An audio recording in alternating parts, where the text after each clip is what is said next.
Défense contre les réseaux clandestins d'appareils. Principal réseau clandestin d'appareils, classification du changement généralisé des tactiques techniques et procédures vers les réseaux d'infrastructures. Compromis et des moyens de s'en défendre.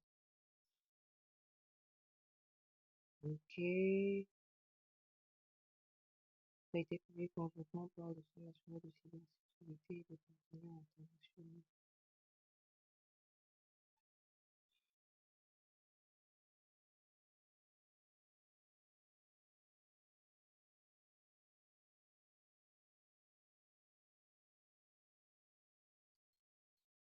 L'année dernière, on a constaté un changement majeur dans les tactiques techniques et procédures cyberattaques liées à la Chine, passant de l'utilisation d'infrastructures acquises individuellement à l'utilisation de réseaux à grande échelle d'appareils électroniques venus de l'extérieur. Le NCSC estime que la majorité des acteurs malveillants liés à la Chine utilisent ces réseaux. Si après réseaux clandestins, que de nombreux réseaux clandestins ont été créés et sont constamment mis à jour, et qu'un même réseau clandestin peut être utilisé par plusieurs acteurs, ces réseaux sont principalement constitués de routeurs SOHO, Small Office comme Office Company, ainsi que d'objets connectés et d'appareils intelligents.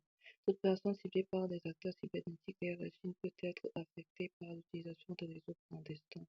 Ces réseaux ont été utilisés par Volt, Typhoon, parrainés par l'État chinois, pour prépositionner des capacités offensives cybernétiques sur des infrastructures nationales critiques. Le groupe False Typhoon a quant à lui utilisé un autre réseau clandestin d'infrastructures compromises pour mener des activités de cyberespionnage. L'utilisation des réseaux clandestins d'appareils compromis, également appelés botnets, pour faciliter des activités cybercriminelles malveillantes n'est pas nouvelle. Mais les acteurs cybernétiques liés à la Chine les utilisent désormais de manière stratégique et à grande échelle, tout dépendant de qui la structure typique d'un réseau clandestin et ses finalités. Fournit également des conseils de protection aux organisations ciblées par des cyberattaques utilisant un réseau clandestin comme vecteur d'accès. Permet de se connecter à Internet de manière peu coûteuse, peu risquée et indétectable, masquant ainsi l'origine et l'attribution des activités. Il a été observé que des acteurs ont demandé des utilisations d'attaques cybernétiques depuis des analyses préliminaires. La diffusion de logiciels malveillants en communication avec ces logiciels, l'exploitation de données volées à la victime, ils peuvent également servir à une navigation Internet classique et indétectable, permettant aux acteurs malveillants de chercher des techniques d'exploitation, de nouvelles tactiques, techniques et procédures, et d'identifier leurs victimes sans être identifiés.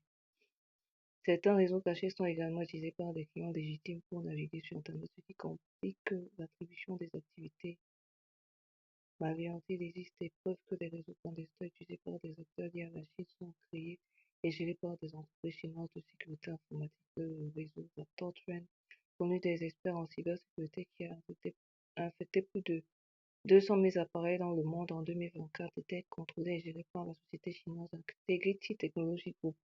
Cette dernière a également été jugée responsable par les FBI et des activités d'intrusion attribuées au groupe de pirates informatiques basé en Chine et connu sous le nom de Fast Typhoon. Le bonnet représente une menace importante pour le Royaume-Uni car elle exploite les vulnérabilités des appareils connectés à Internet du quotidien et peut mener des cyberattaques de grande ampleur. Les réseaux clandestins sont principalement composés de routeurs compromis, mais ils intègrent également tout appareil vulnérable qu'ils peuvent exploiter à grande échelle. RaptorTrend était constitué de milliers de routeurs et d'objets connectés tels que des webcams, des enregistreurs vidéo ainsi que des pare-feux et des périphériques de stockage en réseau. Le bonnet utilisé par Volt Typhoon était principalement composé de routeurs Cisco et Netgear vulnérables. Ces équipements périphériques étaient vulnérables car ils étaient en fin de vie, obsolètes et ne recevant plus de mise à jour ni de correctifs de sécurité de la part de leurs fabricants. Le secteur de la cybersécurité est conscient de l'existence de ces réseaux depuis un certain temps et a publiquement alerté sur l'ampleur de la menace et de ses conséquences. En mai 2024, Madian Intelligence a publié un article de blog consacré aux réseaux clandestins, soulignant un problème majeur pour les équipes de défense, la disparition des indicateurs de compromission